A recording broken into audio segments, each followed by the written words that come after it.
Coaching call is over with for this morning. We are rocking and rolling and ready to go. We are actually just waiting on a flip contract to come back and the DocuSign's out. I'm super excited about this property and I'll give you guys some details on it in a couple videos from now. I don't want to get too ahead of myself. In other news, I'm also going to share in today's video how not to be the scum of the earth wholesaler like so many other investors are. So without further ado, let's jump into it.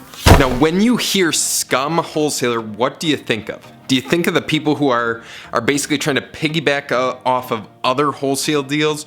Or do you think of the individuals who send out these deals that you're like, shoot, I just went through that place and it's terrible.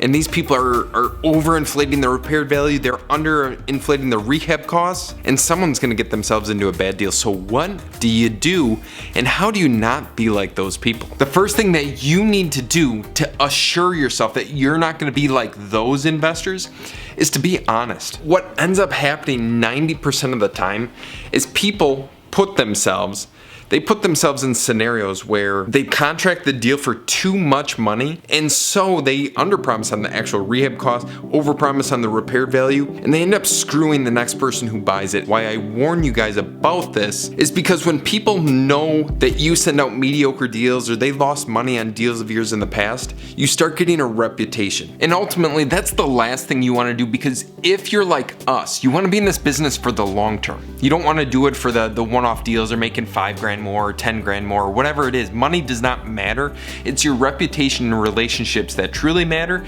that will catapult you to the next level. But enough of my rant on the scum of the earth wholesalers. Let's go into what's up for the rest of the day as we head to the office. Talk about a wonderful spring day. Look at this. To the office we go. But you guys, I wanted to show you the tools I needed yesterday for this wholesale deal. Like, I went above and beyond. Like, look at this stuff. Literally had to take these boards off the doors so we can get into this house.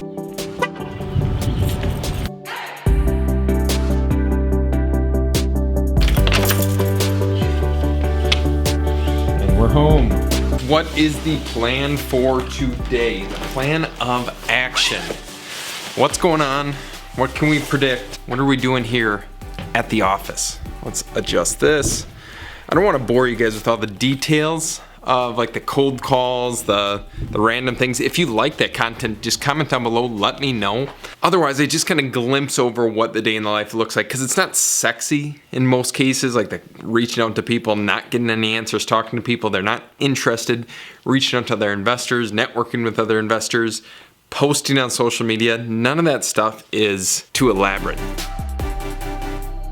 Property number 2 for the month is officially under contract. And then I wanted to give you guys a quick tip on how to uncover gems of leads. And now what I mean by this is there are property owners who you might mail, then you get the return to sender. You might try to reach out to via a phone call or text message, but you don't have the correct number. So how do you get a hold of these people? And these are the ultimate gold mine of leads. What you specifically need to do is reach out to either the next of kin if they had passed away, and see if there is any interest in potentially selling the property, or ask the relative for the phone number or contact information for that individual, because these people, first off, no other investor is reaching, and in most situations, no other investor will dig deep enough to uncover these leads and start a conversation with the owner to see if they want an offer on their property. And what are we up to the rest of the day? Cold calls are done, follow-up is done, everyone has been reached out to or contacted as of right now. I actually have to run to my parents' house. I'll take you guys along on the journey. I need to let out their dog. We're going through the old stomping grounds of Carter Crowley here at UW Oshkosh, University of Wisconsin Oshkosh. For those of you that do not know, I successfully completed 1 year of college and then I dropped out. But school is right for some people, school is wrong for a lot of people, and especially if you want to make it as a real estate investor, you don't need college. All you need is hard work, dedication, and commitment, which is what it takes to survive in this business. Now let's see how Rudy is doing. He is a little devil.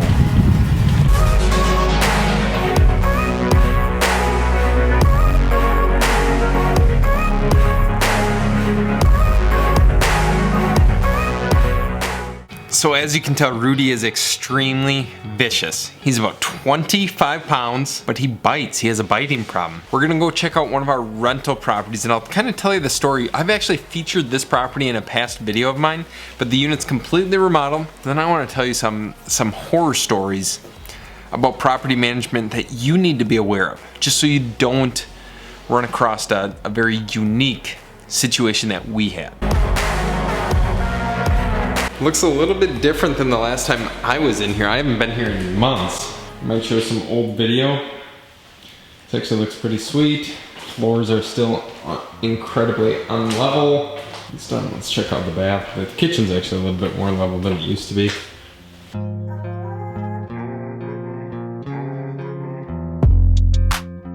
So what happened with this particular unit? What was I hinting to before?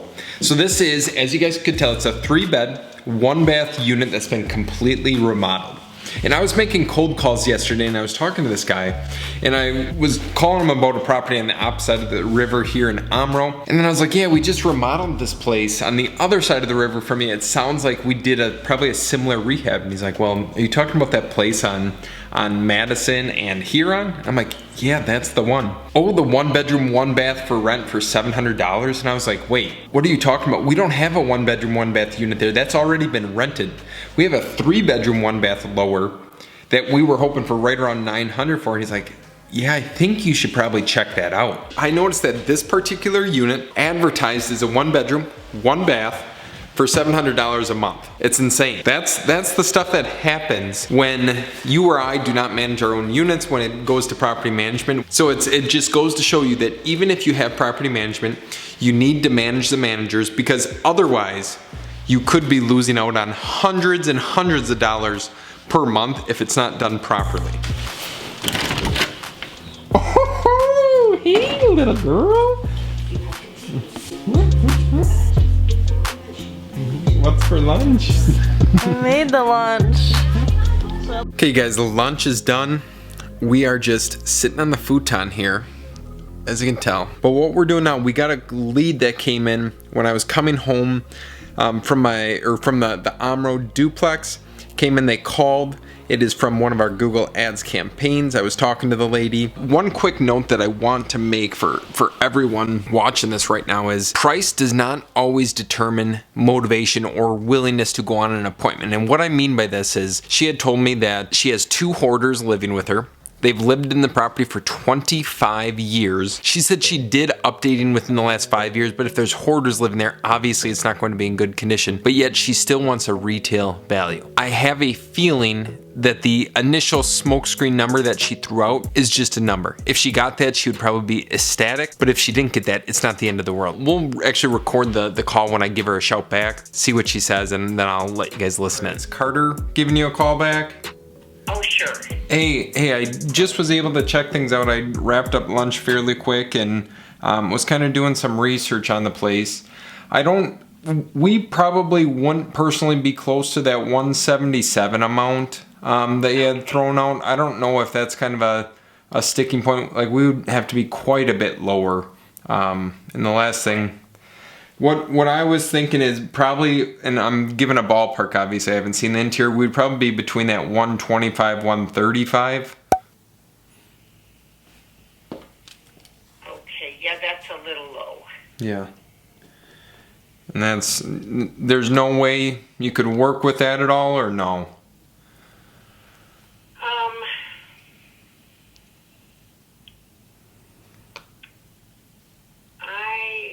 I don't know. I don't know. Could you make a firm offer? Without seeing it, it would be tough. I would say like a firm offer, something that I would feel fairly confident at, would be on the lower end of that side. So I ran my numbers on a worst case scenario, and that's where I came up with that 125 amount. So that if...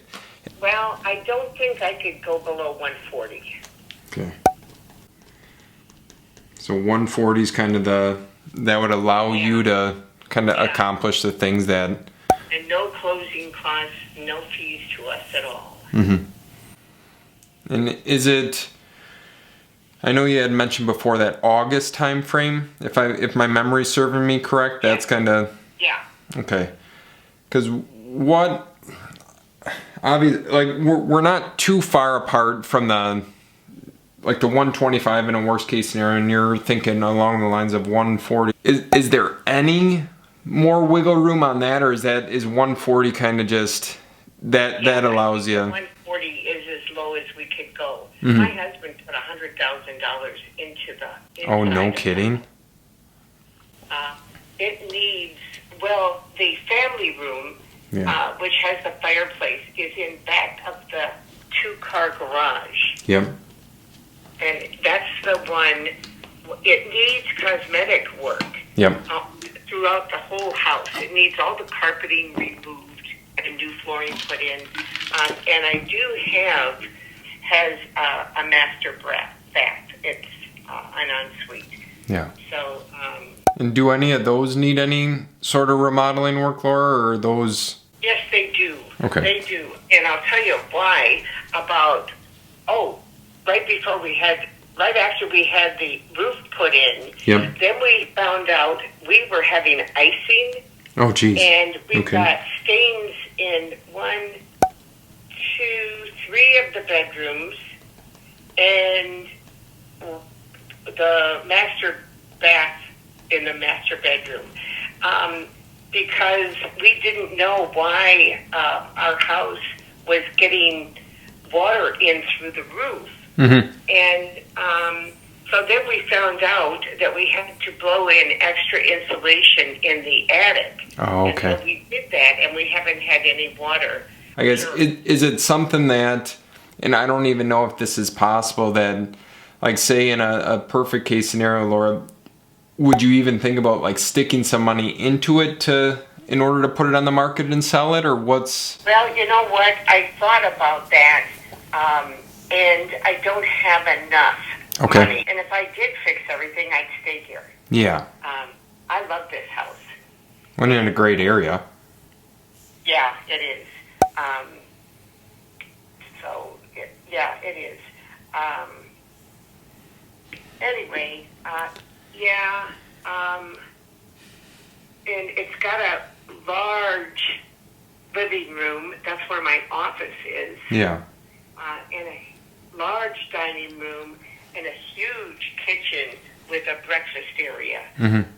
And then off of that is the family room with... It does, like I had mentioned before, it sounds like obviously something that would be right up our alley and something that we could help with.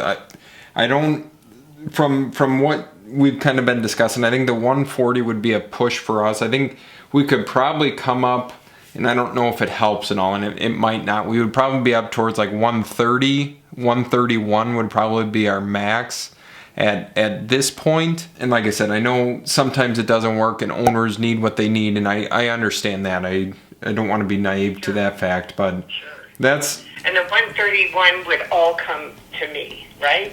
That's correct. Yeah, unless there's back taxes owed or utilities. Oh, no, okay. The taxes. Well, let me talk about it with my daughter. Yeah. And could you give me a call back tomorrow? Yeah. What time are you thinking? What would be best for you?